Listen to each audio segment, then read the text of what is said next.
लोकशाहीचा बुलंद आवाज, रिपब्लिकन वार्ता, महाराष्ट्र। नाशिक जिल्ह्यात मंदिरे फोडून चोरी करणारी टोळी गजाआड।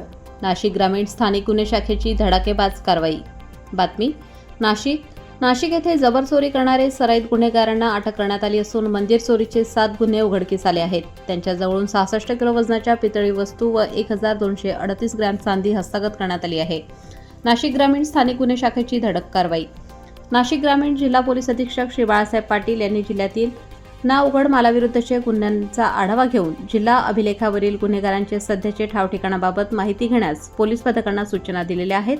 त्या अनुषंगाने स्थानिक गुन्हे शाखेचे पोलीस निरीक्षक श्री रवींद्र मगर यांचे पथक जिल्ह्यातील ना उघड मंदिर चोरीचे गुन्ह्यांचा समांतर तपास करीत होते। नाशिक जिल्ह्यात गतवर्षी व चालू वर्षात सिन्नर, लासलगाव, निफाड, वाडीव हे पोलीस स्टेशन ठाणे हद्दीमध्ये मंदिर चोरीचे गुन्हे घडलेले होते। सदर मंदिर चोरीच्या गुन्ह्यांमध्ये आरोपी हे सीसीटीव्ही कॅमेऱ्यांचे DVR मशीन देखील चोरून करून घेऊन जात होते। यातील आरोपी हे गावातील पुरातन मंदिरांवर लक्ष केंद्रित करून मंदिरातील चांदी व पितळी धातूंच्या किमती वस्तू चोरी करत असत। तसेच चोरी केल्यानंतर घटनास्थळावर कोणताही पुरावा ठेवत नव्हते। मंदिर चोरी प्रकरणी स्थानिक गुन्हे शाखेचे पोलीस निरीक्षक श्री रवींद्र मगर यांच्या पथकाने घटनास्थळावर मिळून आलेल्या तांत्रिक बाबींचे अचूक विश्लेषण करून मिळवलेल्या गुप्त माहितीच्या आधारे सदरचे गुन्हे हे संगमनेर तालुक्यातील सराईत गुन्हेगारांनी केले असल्याची खात्रीशीर माहिती मिळाली होती। त्यावरून स्थानिक गुन्हे शाखेच्या पथकाने चाकण MIDC जिल्हा पुणे व टेटवाळा तालुका कल्याण जिल्हा ठाणे परिसरातून खालील आरोपी क्रमांक 1 ते 3 यांना ताब्यात घेतले आहे। सुयोग अशोक दवंगे वय 21 वर्ष, राहणार हिवरगाव, पावसा, तालुका संगमनेर, जिल्हा अहिल्यानगर। संदीप उर्फ शेंडी निवृत्ती गोडे वय 23 वर्ष, राहणार टिटवाळा, सावरकर नगर, ओमकार सोसायटी, चाळ, कल्याण। अनिकेत अनिल कदम वय 21 वर्ष, राहणार RK नगर, स्टाल बिल्डर, चाळ, तालुका कल्याण, जिल्हा ठाणे। संदीप किसन साबळे, राहणार सोमठाणे मंदिर, पाचपट्टा, अकोले, जिल्हा अहिल्यानगर, फरार। दीपक विलास पाटेकर, राहणार टिटवाळा, माऊली कृपा, चाळ, कल्याण, जिल्हा ठाणे, फरार। यातील ताब्यात घेतलेले आरोपी क्रमांक 1 ते 3 यांना मंदिर चोरीच्या गुन्ह्यांचे समांतर तपासात विश्वासात घेऊन चौकशी केली असता त्यांनी नाशिक जिल्ह्यात मंदिर चोरीचे गुन्हे केल्याची कबुली दिली आहे। सदर आरोपितांनी कबुली दिल्यावरून मंदिर चोरीचे खालील गुन्हे उघडकीस आलेले आहेत। सिन्नर पोलीस स्टेशन, गुन्हा रजिस्टर नंबर 720/2024, भारतीय न्याय संहिता कलम 303। सिन्नर पोलीस स्टेशन, गुन्हा रजिस्टर नंबर 823/2024, भारतीय न्याय संहिता कलम 303।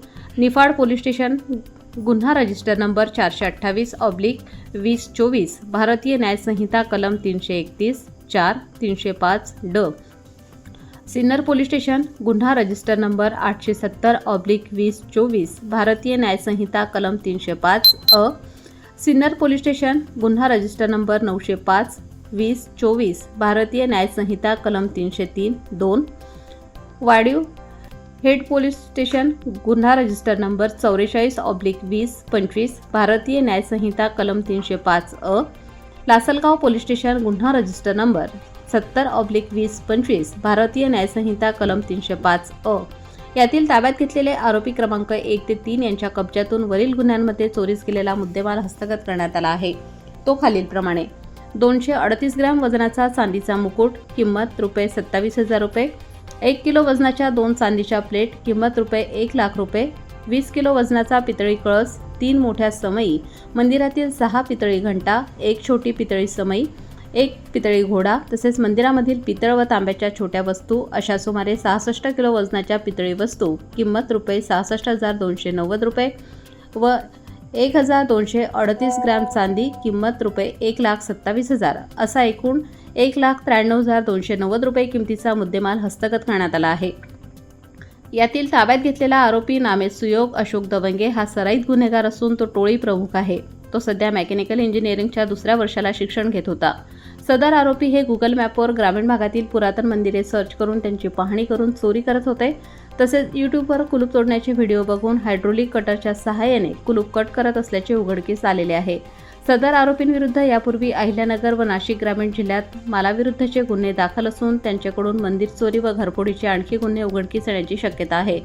सदर आरोपितांना वाडीव हेड पोलीस ठाण्याकडील वरील गुन्ह्यांमध्ये अटक करण्यात आली असून पुढील तपास सुरू आहे। नाशिक ग्रामीण जिल्हा पोलीस अधीक्षक श्री बाळासाहेब पाटील, अपर पोलीस अधीक्षक श्री आदित्य मिरखिलकर यांनी केलेल्या मार्गदर्शन व सूचनांप्रमाणे स्थानिक गुन्हे शाखेचे पोलीस निरीक्षक श्री रवींद्र मगर, सहाय्यक पोलीस उपनिरीक्षक नवनाथ सानप, पोलीस अंमलदार विनोद टिळे, नवनाथ शिरोळे, हेमंत गिलबिले, प्रदीप बहिरम, संदीप नागपुरे यांच्या पथकाने वरीलप्रमाणे कारवाई करून मंदिर चोरीचे 7 गुन्हे उघडकीस आणलेले आहेत. ग्रामीण जिल्ह्यामध्ये जे गुन्हे उघडकीस आलेले नाहीत अशा घरफोड्या आणि चोऱ्या या संदर्भात विशेष मोहीम सध्या सुरू करण्यात आलेली आहे. त्याच्या अंतर्गत गेल्या 8-10 दिवसामध्ये घरफोड्या आणि चोऱ्यांच्या गुन्ह्यामध्ये मोठ्या प्रमाणात उघडकीस आणण्यामध्ये यश मिळालेलं आहे. LCBचे अधिकारी आणि सर्व अंमलदार याच्यामध्ये रात्रंदिवस प्रयत्न करत आहेत आणि याचाच परिणाम म्हणून अलीकडेच ज्या मंदिरासंदर्भातील चोऱ्या ह्या होत होत्या, या सर्व चोऱ्या बाबतीमध्ये एक समाजामध्ये प्रचंड रोष होता, संवेदनशीलता वाढत चालली होती आणि त्या अनुषंगाने विशेष लक्ष घातल्यानंतर या बाबतीमध्ये 3 आरोपींना अटक करण्यामध्ये यश मिळालेलं आहे. एक पुण्यामधून आरोपीला अटक केलेला आहे, दुसरा कल्याण टिटवाळा या ठिकाणून अटक करण्यात आलेला आहे.